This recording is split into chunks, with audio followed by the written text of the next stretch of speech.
Ал егер сізге 3 бәйін талақ беріп қойған болса,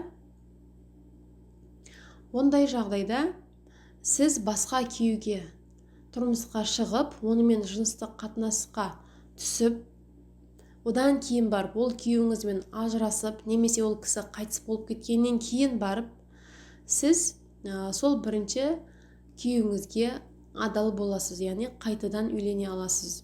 Сіз басқа күйеуге тұрмысқа шығып, оған қосылып болып одан ажырамайынша, сіз бірінші күйеуіңізге әлі адал болмай тұрасыз. Түсінікті болған шығар.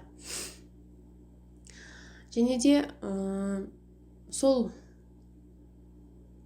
мысалы ер кісі сізге бәйін 3 талақ бергеннен кейін сіз басқа күйеуге тұрмысқа шығу керек дедіңіз ғой.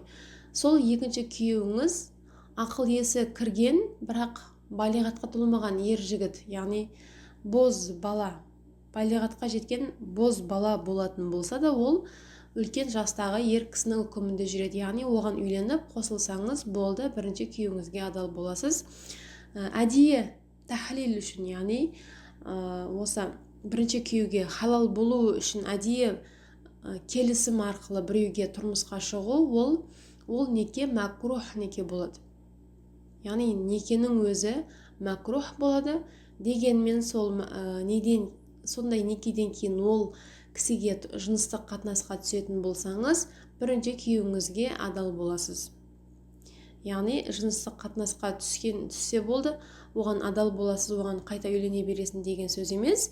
Яғни сол екінші тұрмысқа шыққан күйеуіңіз біраз уақыттардан кейін сізге талақ беруі, ажырауыңыз, немесе дүниеден өтіп, сіз айда мерзіміңіз біткеннен кейін барып, бірінші күйеуіңізге қайта орала алады екенсіз.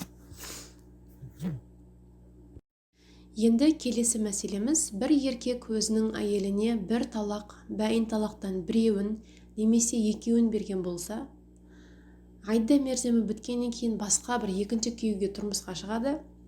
Тұрмысқа шығып біраз уақыттан кейін қайтадан бірінші әйеліне, яғни бірінші күйеуіне тұрмысқа шығатын болса, қайтадан талақ саны 0-ден бастап есептелінеді.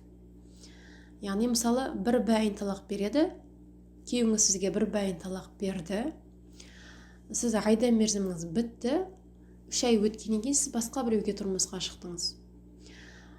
Оған қосылдыңыз, біраз уақыттардан кейін ол кісімен ажырастыңыз да, қайтадан бірінші күйеуіңізге тұрмысқа шығуды қаладыңыз.